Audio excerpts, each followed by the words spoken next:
Tales from the Grey House, Episode 6, The Note That Broke the World. The humming began again upstairs, faint, like someone pressing their lips to memory, trying to sing it back into place. It threaded between the storm creaks and the shallow wheeze of the phonograph. A tune no one knew, yet something about it made Vinnie frown, as though he'd heard it once, maybe in a dream, or in a hospital hallway at night. "Who's up there?" he barked. Mordecai Grey looked toward the ceiling. "I live alone." "So who's humming?" "The phonograph plays what it wants," Grey replied. "Songs that never made it into the grooves. That melody belonged to a mother who hummed her child to sleep, a troubled child." "You're telling me a dead machine plays unwritten music?" Vinnie snapped. "Forget it. Ghosts, murders, I can stretch to that. I've seen things. But haunted humming? You're losing me, old man." Grey studied him quietly. "There is no living soul here other than myself." Upstairs the humming stopped, but the phonograph played on.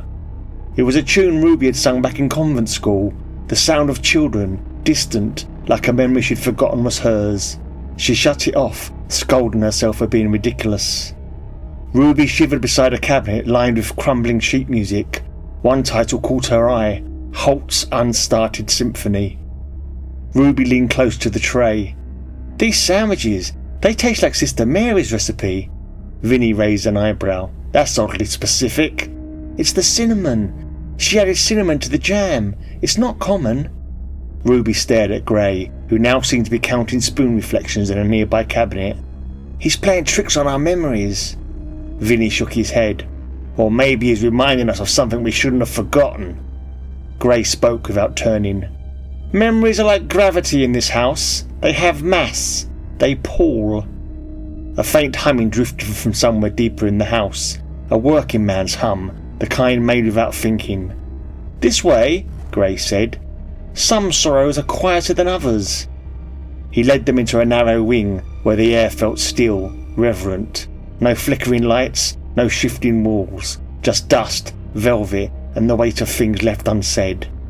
"These," Grey murmured, "are the quieter tragedies, not cursed, not haunted, just heavy."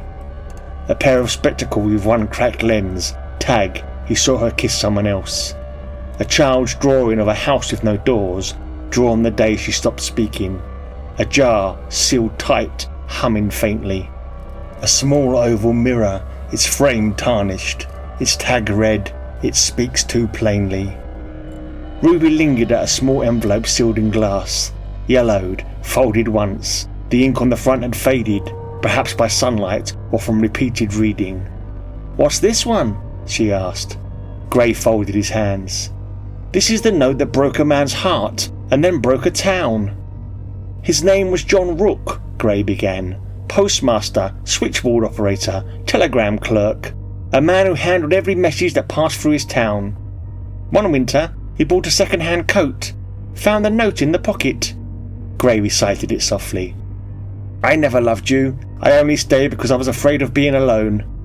John didn't know who wrote it, but he knew who had worn that coat before him, a quiet man who drowned himself in the quarry the month before. And John realised, in that moment, what a sentence like that could do to a person. Vinnie shifted uneasily. Grey continued. "He started small, a misdelivered letter, a telegram delayed, a traced signature. Then he escalated. He steamed open envelopes, read confessions, copied handwriting, inserted lies, removed truths, sent anonymous notes to neighbours, friends, children." Ruby swallowed. "What did they say?" Grey's voice thinned. "Each one different, but often ending the same. You are not loved." "And the town responded. A marriage collapsed after a forged letter revealed an affair. 2 brothers stopped speaking over a telegram John rewrote. A shopkeeper was ostracised after John sent notes implying a shameful act he hadn't committed. Feuds turned violent. A man was killed, all because of a rumour John had invented." Vinnie stared at the envelope behind the glass. "And nobody suspected him?" Grey smiled sadly. "John was helpful, polite, always in church, always delivering bad news with a sympathetic frown. He was the heart of the town, the one man everyone trusted." Ruby whispered. So what happened? Grey sighed. They began to piece it together, slowly, too slowly. By the time they'd realised every lie had passed through John's hands, he was gone. Walked out one morning, no forwarding address, no note. He tapped the glass. But this remained, the first cruelty he ever witnessed, and the first cruelty he ever learned to imitate. Ruby's voice was barely a breath. Did he write it himself? Grey smiled faintly. Does it matter? The humming in the corridor stopped. Somewhere in the house, a door clicked shut, softly, like punctuation.